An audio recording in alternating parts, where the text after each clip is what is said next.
Je veux qu'on jase un peu encore de politique, mais de politique provinciale, OK? Je veux vous évoquer un scénario qui commence à circuler un petit peu pour les prochains mois pour ce qui va se passer au provincial, OK?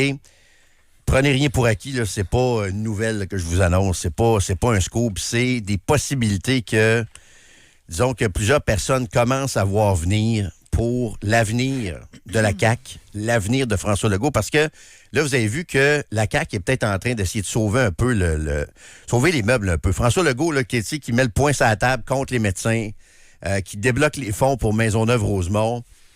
Je vois là peut-être une dernière tentative pour François Legault et la CAQ de peut-être sauver les meubles et de peut-être avoir une petite chance d'être réélu en 2026. Puis, rien n'est possible. La preuve, c'est qu'on a réélu libéraux alors qu'il était à 20 des sondages sous Justin Trudeau.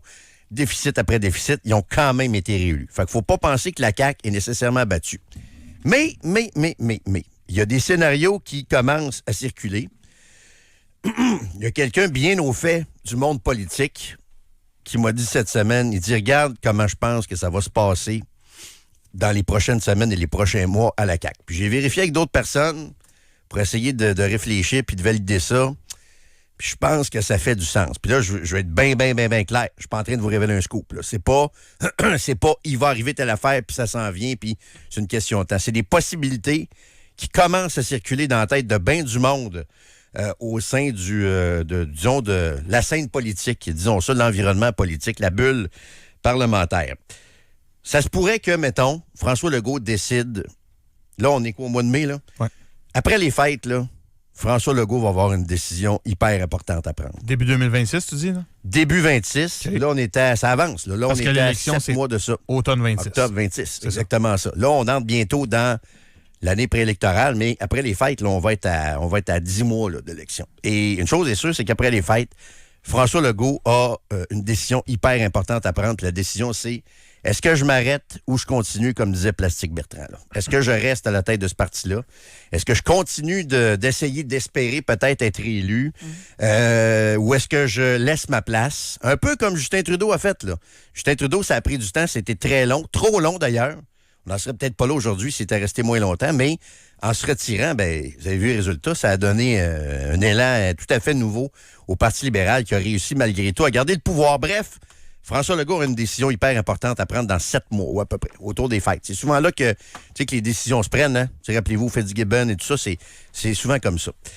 Donc, il y en a beaucoup qui commencent à penser que François Legault va quitter la chefferie de la CAQ, même s'il dit qu'il veut se présenter encore. Puis là, je suis pas en train de vous dire que sa décision est prise, mais plusieurs observateurs, disons, additionnent des éléments, réfléchissent, lisent entre les lignes, jasent un peu, mémèrent un peu d'un corridor. Et une des théories là, qui circule, c'est que François Legault pourrait se retirer en janvier prochain.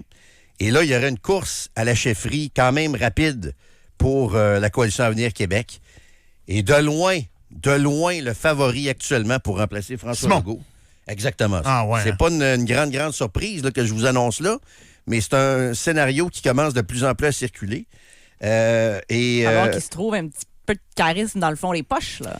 Ouais, mais il est capable. Tu sais, quand tu le regardes aller au Salon Bleu, là, il est capable d'être partisan. Est-ce que c'est ça le charisme? Peut-être pas, t'as raison. Il y a de la répartie, par contre. Je pense que c'est un gars qui stack. Il est super bon, il y a de la répartie. Chaque fois qu'on lui confie un dossier, il le mène à bien. C'est un très bon politicien. Mais on le sait, c'est important au Québec d'être likable, d'être aimable, entre guillemets. Là. Sauf que c'est pas sa force. Là. J'ai gueulé là, en passant. Simon-Jolin Barrette, c'est de lui dont on parle, je m'excuse. Simon-Jolin Barrette. Puis le scénario qui circule, c'est que donc, il serait largement favori pour gagner la course, deviendrait automatiquement premier ministre du Québec, et après ça, ben, il serait propulsé en tant que premier ministre vers la nouvelle élection là, en octobre 2026, l'élection qui est déjà prévue. Prenez pas ça pour du cash, là. Ben, c'est ça l'affaire. C'est que là, vous dites, je t'entends dire, Kat, un charisme, il n'est pas tout à fait là, puis il faut être likable. Ce qu'on me dit, puis ça c'est factuel, là. Geneviève Guilbeault est complètement isolée, là. C'est complètement isolée. Des autres à la CAQ? Des autres à la CAQ, parce que, tu sais, quand on se mettait à réfléchir à qui pourrait être candidat ou candidate au remplacement de François Legault, tu sais, t'as quelques noms comme ça qui te viennent en tête, Sonia Lebel, rapidement on tombe à Simon-Jolin Barrette, puis rapidement on tombe à Geneviève Guilbeault, parce qu'elle a de la drive. Moi, personnellement, Geneviève Guilbeault, c'est une politicienne que j'apprécie. Loin d'être parfaite, là. Très loin d'être parfaite. Mais moi, j'aime ça, quelqu'un qui est comme ça. Tac, tac, tac. J'ai pas aimé les menteries sur le troisième lien. C'est pour ça que je vous dis qu'elle est très, très loin d'être parfaite. Mais de toute façon, il n'y a pas de politicien parfait, là. Moi, j'en connais pas. Même René Lévesque puis Lucien Bouchard étaient très, très loin d'être parfaits eux-mêmes. Mais le factuel, dans tout ce que je vous dis, dans ce qui est un scénario, mais il y a du factuel, c'est que Geneviève Guilbeault est isolée. C'est qu'elle s'est pas fait beaucoup d'amis dans les dernières années. Juste dans son bureau, il y a un bon roulement aussi. On a déjà parlé d'ailleurs de ça avec Joe, là, des changements dans les bureaux, les attachés politiques, etc., etc. Et actuellement, quand on réfléchit à l'interne à qui va succéder à François Legault, parce que si le scénario que je vous raconte là ne se concrétise pas en janvier, je veux dire, François Legault devrait être remplacé, et si c'est pas là, ça va être un an plus tard, comprenez-vous? Et de loin, présentement, le grand favori, c'est Simon Jolin Barrette, loin devant Geneviève Guilbeault, parce qu'elle n'a plus beaucoup d'amis. Elle s'est pas faite d'amis en critiquant aussi Éric Kerr. Éric Kerr a beaucoup de défauts, mais le problème, c'est qu'elle a critiqué d'autres ministres aussi. Petite pointe à Bonnardel, par-ci, par-là aussi. Certains autres de ses collègues. Puis parlons encore une fois je ramène cet aspect-là, mais du côté, entre guillemets, j'aime pas ça prendre l'anglicisme, mais du côté likable, aimable. Malheureusement, parce que Mme Guilbeault a été porteuse de messages contradictoire de la part du gouvernement ô combien de fois. Elle a perdu beaucoup d'amour du public qu'elle avait emmagasiné. Très identifié au fiasco du troisième lien. Qui se rappelle pas de ses cartables quand elle est arrivée avec ses cartables et les nouvelles statistiques? Tout le monde au Québec se rappelle de ça, pour ou contre le troisième lien.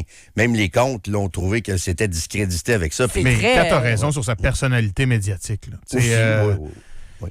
Depuis un an ou deux, là, quand elle parle, Mme Guilbeault, là, elle noie toujours le poisson. Là. C'est des mots, des phrases, des phrases, des mots, des phrases. Puis quand il arrive à un point, personne n'a pas compris grand-chose. Là, où on n'a pas toujours réponse à tout. L'espèce d'affection que les gens lui vouaient au début, moi, je la sens beaucoup effritée, moins. T'es pas fou. Au-delà des dossiers, c'est ça. Ouais. C'est terriblement insidieux quand tu y penses. Tu as voulu être une bonne joueuse pour ton équipe. Tu es allé au front pour défendre des affaires qui étaient indéfendables pour l'équipe.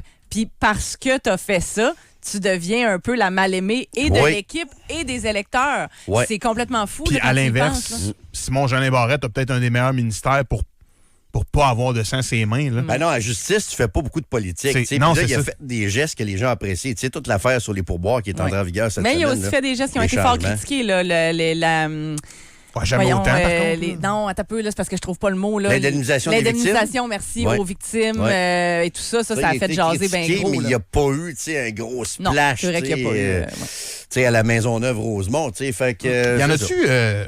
on jase, on continue dans les scénarios. C'est qui les péquistes repentis à la CAQ? Les anciens péquistes? C'est lesquels, là, les gros? C'est tous des péquistes. Il y en a quelques-uns, là, mais je pense qu'il y en a qui vont retraverser l'autre bord. On jase. Pourquoi pas? Le chef est un péquiste, là, François Legault. Oui, non, je sais, mais tu sais, je connais pas. Mettons, moi, honnêtement, dans la politique provinciale, il n'y en a pas un ou une que je trouve bon ou bonne comme Sonia Lebel. Ah, elle est excellente. Sonia Lebel me vendrait 4 congélateurs. Je la trouve bonne. Là. Je pense qu'elle va aussi être à considérer pour ajouter ce que j'ai dit tantôt. Je la connais pas du tout, Mme Lebel. As-tu une petite fibre bleue? Il y en a-tu que... Je sais pas si elle est péquiste mais probablement qu'elle est nationaliste un peu. Elle était à la CAQ. T'es à demi-péquiste. Mais tu vois où je m'en vais. Là, mettons là, que c'est autoproclamé, Jolin Barrette le prend. Mme Guilbeault, il y en a-tu qui vont faire, regarde, c'est réglé d'avance, allez vous battre avec votre bateau qui prend l'eau, m'allez de l'autre bord avec les petits nouveaux. Parce que là, les gens l'auront fait au fédéral de refaire confiance après 9 ans. Est-ce que ça va arriver la même chose au provincial avec la CAQ dans un an et demi? C'est ça. Moi, j'aimerais ça. Ça serait un solide show. Là.